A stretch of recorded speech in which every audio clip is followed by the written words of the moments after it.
Welcome back to the morning show here on Arise News. Thank you for staying with us.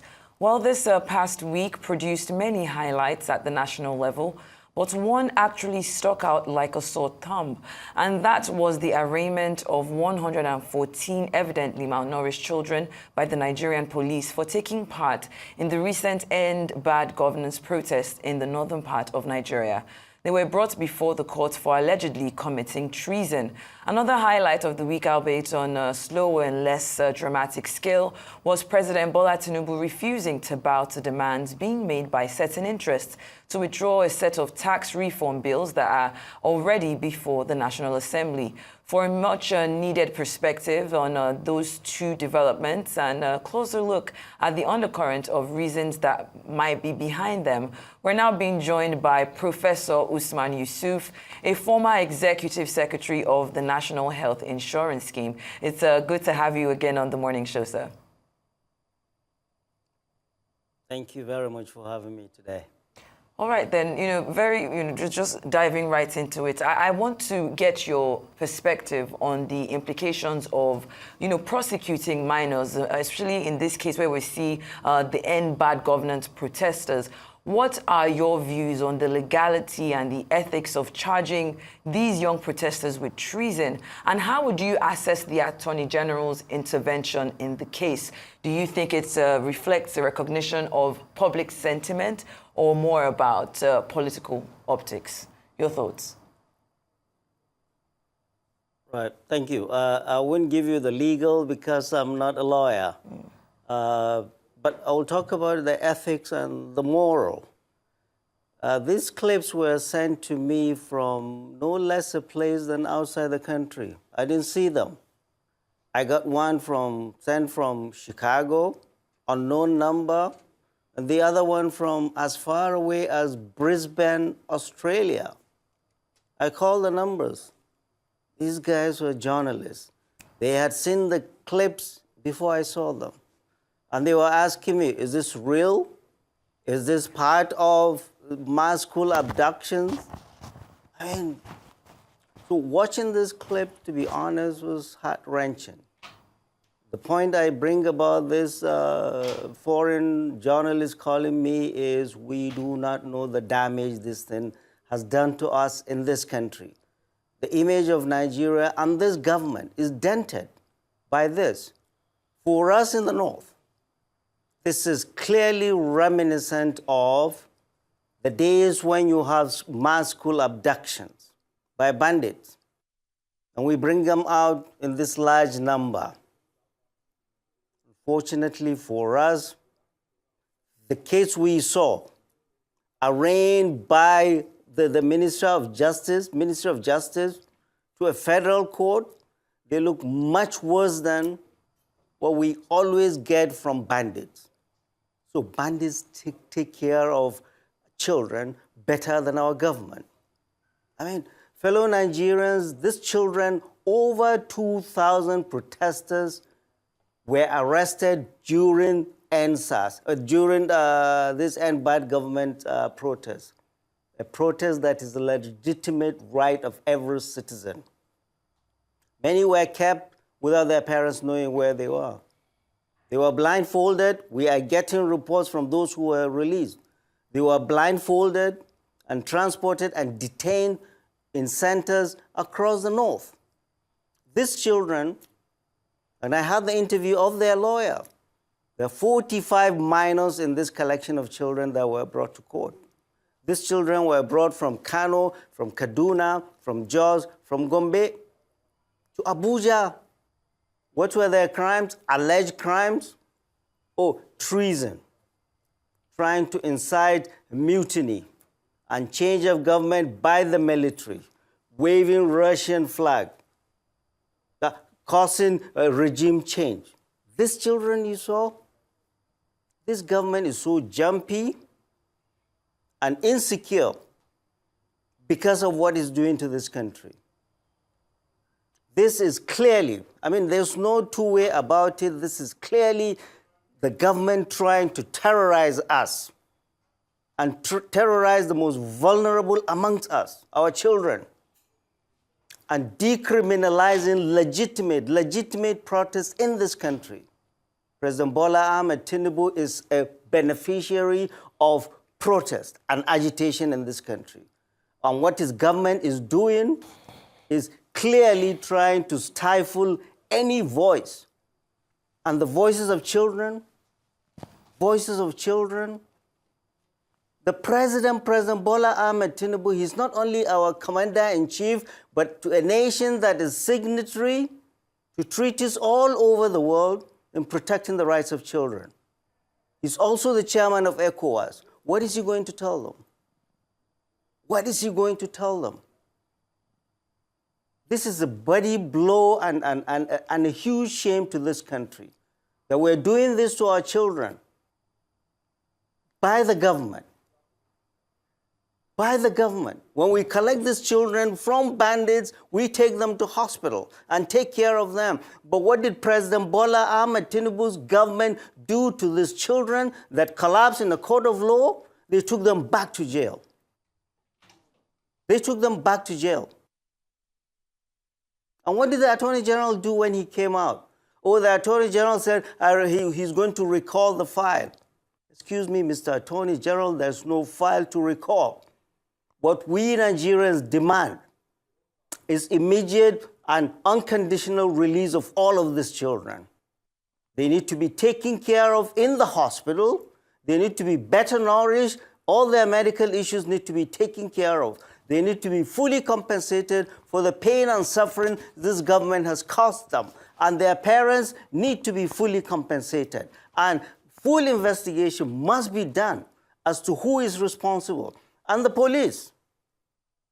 The Inspector General of Police must take full responsibility for this, because this dastardly act was done on his watch. We are hearing reports that police abduct children from these cities in the north, Kano, Katsina, Kaduna, Jos, and Gombe, and illegally transported them for rendition here in Abuja on known locations. Many of their parents do not know where they were. Their appearance in court was the first time they saw them. Their appearance in court was the first time they saw them. So President Bola Ahmed Tinubu, this action is clearly terrorizing our citizens with the full complicity of the security services that swore to protect us, and the court that swore to uphold the law. This is unacceptable, and it's not going to be accepted. The law is a noble profession, and I salute, and every Nigerian should salute the efforts of the lawyers of these children, who doggedly and pro bono defended these children. And without them, we would not have known this. The same breath, I am going to condemn, and every Nigerian should condemn the actions, the callous actions of the prosecuting lawyer and the prosecuting judge. The law, like medicine, is common sense. The judge should have known that these children needed medical care, not to be left laying on the floor in a court of law. Where are they? How many have died? How many are going to die? We need to have the full account of this. These children must be reunited with their families and fully compensated. And the president needs to address this nation and stop this criminality we are seeing. It's not acceptable. Okay. All right, Prof. Thank you. Thank you so much, Professor Usman Yusuf. But two things from me, because I'd like you to look at the issues from two clear areas. First will be, I mean, in spite of the uproar that this has rightly generated, but first will be that, yes, minors have been paraded, and the whole world is basically saying that this is not right. But what about those who are not minors there, who participated during that protest, and who, according to police, destroyed public property, burned down public institutions, burned down houses, destroyed cars, etc. Are you also saying that their atrocities should be ignored? That's one. And the second part will be that the minors that are there, sadly, in large numbers, who obviously were on the street, on the days that this protest happened in August, do you think that that speaks to a larger concern, particularly in the North, about out-of-school children? And the mere fact that on a day that they were meant to be in school, it was easy for them to be taken, to join the bandwagon of the protest. And by the time that it descended into chaos, they became willing tools. So do you think that this should be an opportunity for the authorities, government, state government, local government, etc., to look deeper into the more concerning or equally concerning issue of out-of-school children, particularly in the North? Well, you are preaching to the choir, but you are not going to give any excuse to anybody for this nonsense we're saying. Nobody, no government should be responsible for what we are seeing. So out of school, in school is no excuse for this. There are those that we elected in states and federal that are supposed to take care of these children, and they are the ones you should bring to this chair and ask those questions of. I am here to protest against what the federal government has done to our children. You are a baby, you are a 90-year-old, you have the right to protest. And nobody should criminalize protest, and that is what this government is doing. So no excuse. Give nobody any excuse for this. You want to talk about out-of-school children, we'll make it another day, or call the governors of all the states. But don't make that as an excuse. I know you are not holding forth for any government, but no government should give us any excuse for what we've seen. For what we've seen. I'm not talking the legal, there are lawyers to do that. I'm here to talk about the fundamental human rights of these children that have been violated. I'm here to talk about children should not have been there. I'm here to talk about if there are problems in Kano, Katsina, or Kano, it should be prosecuted there. Not children blindfolded and transported in the middle of the night in Black Maria by Gestapo police to Abuja.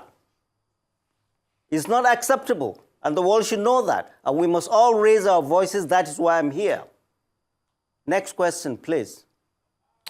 Okay, sir. Thank you for joining us this morning, Professor Usman Yusuf. Now, beyond the fact that Nigeria is a signatory to different international treaties that protect children, we do have a Child Rights Act. And the Child Rights Act also has stated that children are exempt from this type of persecution, that they have freedom to, they have certain protections that are outlined for children. Now, that is in Section 255. Now, that does not come into consideration when we talk about treason.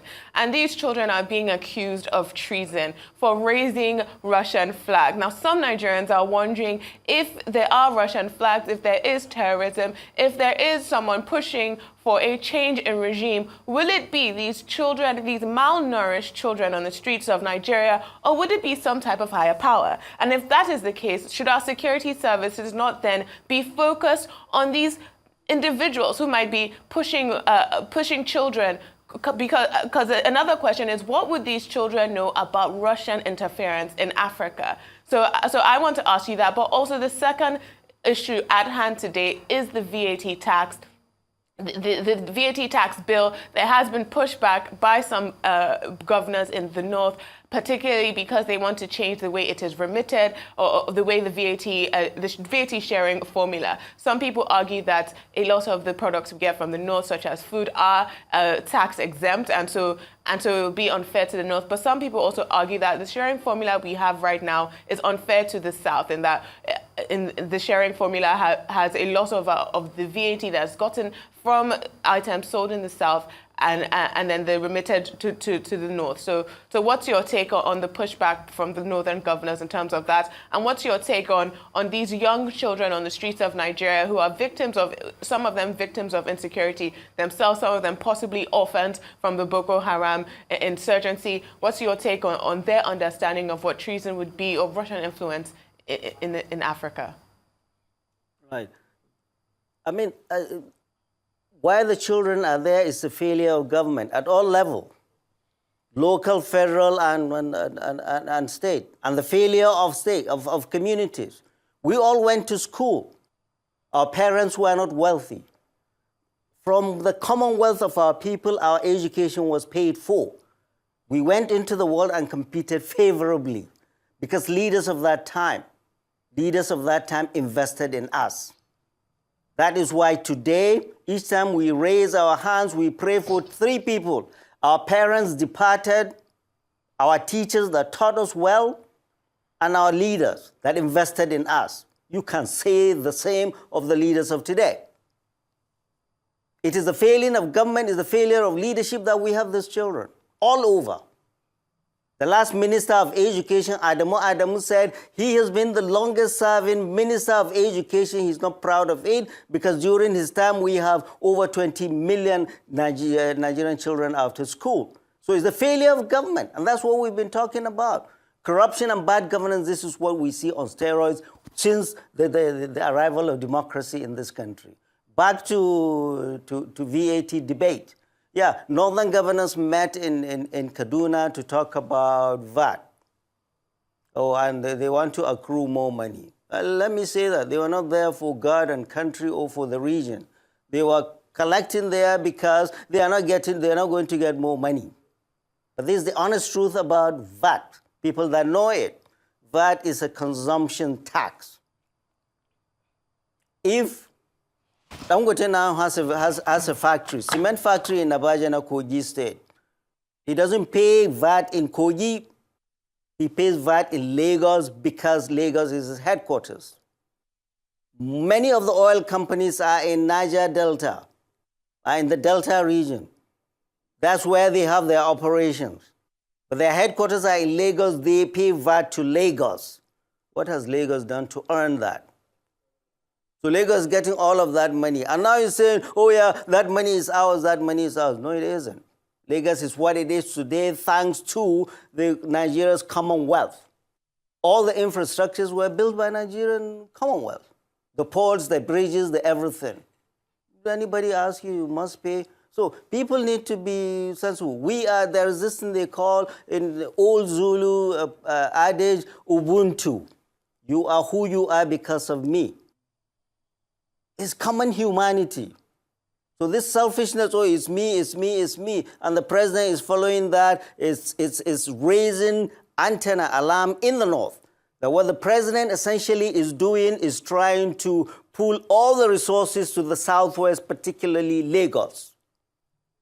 Particularly Lagos. It doesn't matter whether it's true or not, but the president needs to hear the pulse of the north, the pulse of our people.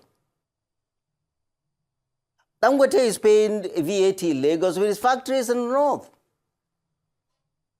So all that, yes, and the president has sent a bill.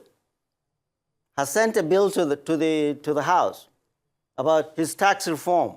That is his right as the executive. But it is the right of our representatives, and we are watching them very closely. It is the right of our representatives to fight for us and kill that bill if it does not do well for the people they are representing. End of story. There is no argument. There is no argument. This is what democracy is. President Bola Ahmed Tinubu on his own cannot do things without reverting back to the House. And we have our representatives there that we will hold accountable. That's how much I will say about this.